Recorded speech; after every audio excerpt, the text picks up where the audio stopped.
玩速看，打破常规，地铁当家新流派横空出世。众所周知啊，地铁自出道以来呀，绝大多数玩家的武器配置啊，一直都是妹控加榴弹。虽然强度很高啊，但都这么久了，肯定很多人都已经玩腻了，所以就出现了各种小众流派，比如众生平等大连喷，打得准的话，秒杀6套也是轻轻松松。所以就出现了朴仔喷，以及妹控加喷子的猛攻型6套。前几个赛季的冲锋枪啊，更是成了猛攻选手标配。我呢也是用了维克多好几个赛季，天连秒人嘎嘎快。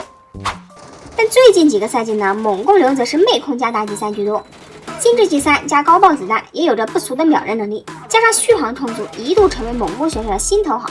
当然了，我也不例外。看到这里啊，细心的玩家肯定会发现，这武器种类都快被大家玩遍了，怎么不见556系列的踪影呢？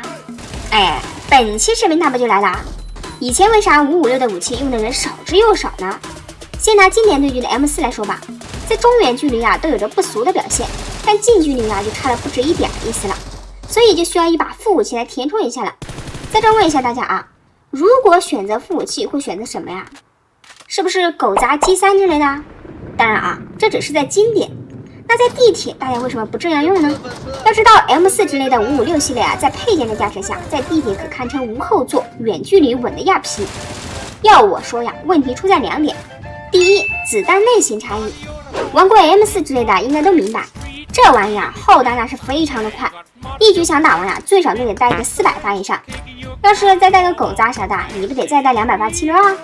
你要想啊，这一局600发子弹，普通玩家他哪玩得起啊？当然，狗大户除外。第二，就是如果带同类型子弹武器的话，贴脸能力啊就会大大下降。所以大家明白本赛季官方对武器改动的原因了吧？没错，法马斯就是专为556系列而改造的副武器。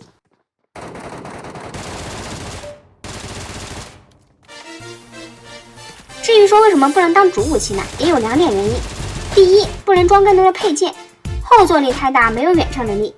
第二，换弹略慢，续航能力差。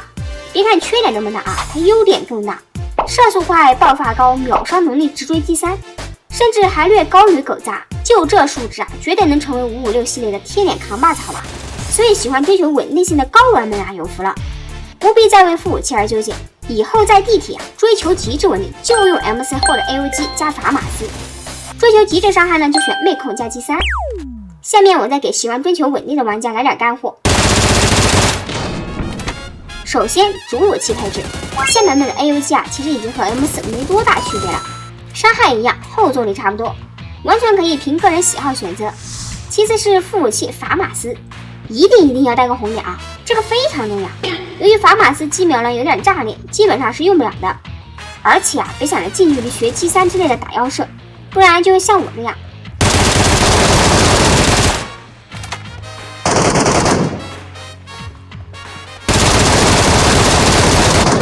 敌人都大残了，打腰射愣是没打过。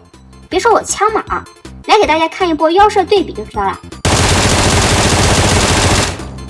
法马斯这腰射呢，虽然不至于拉到家，但顶不住射速快啊。